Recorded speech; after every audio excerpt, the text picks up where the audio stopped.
बिस्मिल्लाहिर्रहमानिर्रहीम। अस्सलामु अलैकुम वरहमतुल्लाहि वबरकातुहू। नहमदुहु व नुसल्ली अला रसूलिहिल करीम, अम्मा बाद। कामिल ईमान आजमाइश के बाद ही मिलता है। मोहतरम नाजरीन, एक हदीस है जिसका मफहूम कुछ इस तरह है कि एक आदमी रसूलुल्लाह सल्लल्लाहु अलैहि वसल्लम की खिदमत में हाजिर हुआ। उसने अर्ज की, अय अल्लाह के रसूल, मैं उम्र रसीदा हो चुका हूँ, मेरा जिस्म भी बीमार रहने लगा है और माल भी ख़त्म हो चुका है। तो रसूल अल्लाह सल्लल्लाहु अलैहि वसल्लम ने फरमाया, इस जिस्म में कोई खैर और भलाई नहीं होती जिसकी आजमाइश ना की जाए, और ना ही उस माल में खैर और बरकत होती है जिसमें कमी ना हो। यकीनन जब अल्लाह ताला किसी बंदे से मोहब्बत फरमाता है तो उसे आजमाता है, और जब वो उसे आजमाता है तो उसे सब्र की तौफीक भी देता है। हजरत दाऊद अलैहिस्सलाम ने एक बार मनाजात की कि ए परवरदिगार, जो तेरा बंदा तेरी भेजी हुई मुसीबत पर सब्र और रजा अख्तियार करे तो उसकी क्या जजा है। इरशाद हुआ, ए दाऊद, मैं उस शख्स को दुनिया और आखिरत में ईमान की खलक पहनाऊंगा। इब्ने मुबारक रहमतुल्लाह अलैह का कौल है कि मुसीबत एक होती है, मगर जब उस मुसीबत पर जजा व फजा किया जाता है तो वो दो मुसीबतें बन जाती हैं। एक तो वही मुसीबत जो नाजिल हुई, और दूसरी ये मुसीबत हकीकत में इस पहली मुसीबत से भी बड़ी है। जब रसूलुल्लाह सल्लल्लाहु अलैहि वसल्लम के साहबजादे हज़रत इब्राहीम अलैहिस्सलाम ने हालत शीर ख्वारगी में वफ़ात पाई तो रसूलुल्लाह सल्लल्लाहु अलैहि वसल्लम की आंखों में आंसू भर आए। हज़रत अब्दुर्रहमान बिन औफ रज़ी अल्लाह अन्हु ने अर्ज़ किया, या रसूलुल्लाह सल्लल्लाहु अलैहि वसल्लम, आप भी ऐसे सदमात से बेचैन होकर रोते हैं, हालांकि आपने हमको रोने से मना फरमाया है। आप सल्लल्लाहु अलैहि वसल्लम ने इरशाद फरमाया, मैंने रोने से मना नहीं किया, बल्कि नौहा यानी बीन और राग से मना किया है। सैयदना साद रज़ी अल्लाह अन्हु बयान करते हैं कि मैंने अर्ज किया, अय अल्लाह के रसूल, लोगों में सख्त तरीन आजमाइश के शिकार कौन लोग होते हैं। आप सल्लल्लाहु अलैहि वसल्लम ने फरमाया, अंबिया, फिर जो इनके बाद सबसे अफजल हैं, फिर जो इनके बाद दर्जा और मकाम रखते हैं। आदमी को उसके दीन के हिसाब से आजमाया जाता है। अगर तू वो अपने दीन में मजबूत हो तो उसकी आजमाइश भी सख्त की जाती है। अगर वो अपने दीन में नरम यानी सुस्त हो तो उसे उसी हिसाब से आजमाया जाता है।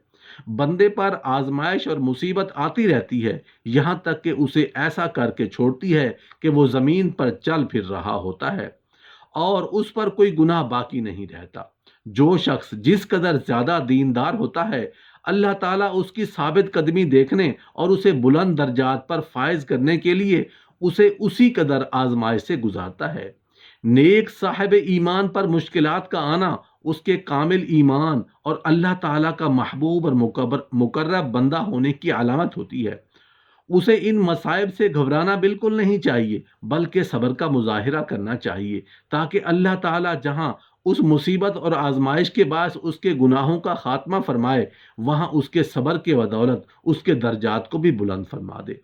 रसूलुल्लाह सल्लल्लाहु अलैहि वसल्लम ने फरमाया, दर्द और मुसीबत की हालत में सिर्फ इतनी बात है कि दिल गम करता है और आंख आंसू भर लाती है, लेकिन हम ऐसा कलमा जुबान पर नहीं लाते जिससे अल्लाह ताला नाखुश हो।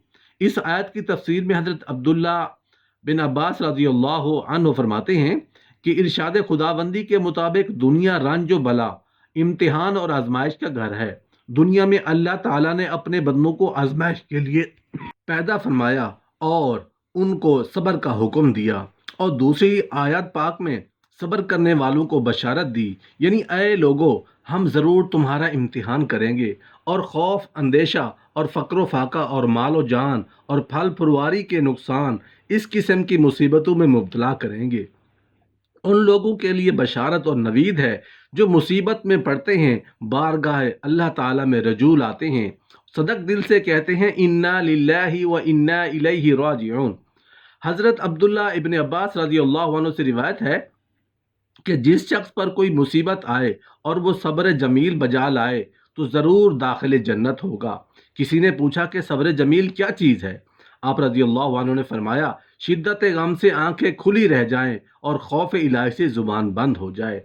حضرت عبداللہ ابن عباس رضی اللہ عنہ سے روایت ہے کہ لوح محفوظ پر قلم نے سب سے پہلے حکم الہی سے یہ لکھا تھا، میں اللہ واحد ہوں، میرے سوا کوئی دوسرا عبادت کے لائق نہیں، اور محمد صلی اللہ علیہ وآلہ وسلم میرے رسول برحق ہیں۔ جو شخص میرے حکم کو مانے گا اور میری بھیجی ہوئی مصیبت پر صبر کرے گا، میں اس کو صدیق کا درجہ عطا کروں گا اور قیامت کے دن اس کو صدیقین کے ساتھ بہشت میں داخل کروں گا۔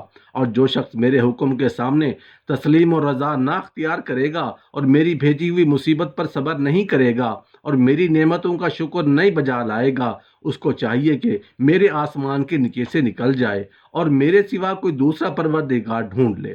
حضرت علی شیر خدا رضی اللہ عنہ روایت کرتے ہیں کہ رسول اللہ صلی اللہ علیہ وآلہ وسلم نے فرمایا، جو شخص جنت کا مشتاق ہوگا وہ نیک اعمال میں سبقت کرے گا، اور جس شخص کو دوزخ کا خوف ہوگا وہ نفسانی خواہشوں سے باز رہے گا، اور جس شخص کے سامنے ہر وقت خیال ہوگا وہ دنیا کی لذتوں کو ترک کر دے گا، اور جو شخص دنیا سے ترک تعلق کر لے اس پر مصیبتیں آسان ہو جائیں گی۔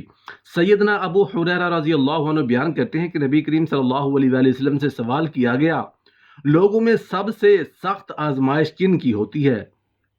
تو آپ صلی اللہ علیہ وآلہ وسلم نے فرمایا، انبیاء کی، پھر نیک لوگوں کی۔ ابو عبیدہ بن حذیفہ اپنی پھوپھی سے بیان کرتے ہیں کہ انہوں نے کہا، میں کچھ عورتوں کے ہمراہ نبی کریم صلی اللہ علیہ وآلہ وسلم کی عیادت کے لیے حاضر ہوئی، تو وہاں ایک مشکیزہ لٹکا ہوا تھا جس سے پانی آپ پر ٹپک رہا تھا، ایسا آپ کے بخار کی شدت کے باعث کیا گیا تھا۔ ہم نے عرض کیا، آپ اللہ تعالیٰ سے دعا کیجئے کہ وہ آپ کا بخار ختم فرمائے۔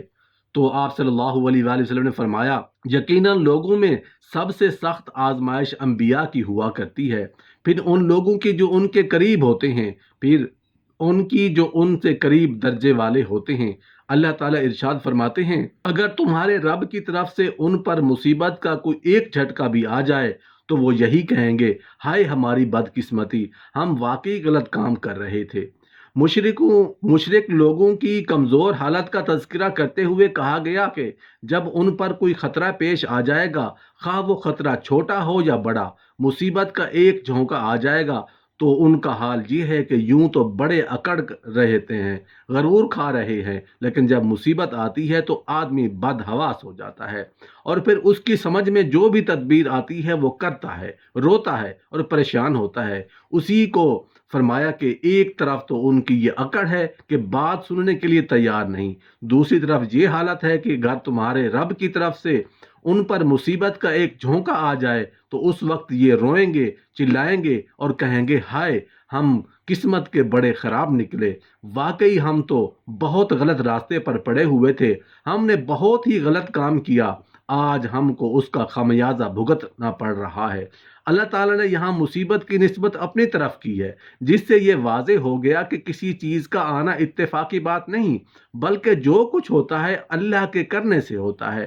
جو مصیبت آتی ہے وہ اللہ کے بھیجنے سے ہی آتی ہے۔ البتہ یہ ضرور ہے کہ مصیبت کا آنا بندوں کی بدعمالیوں کا نتیجہ ہوتا ہے۔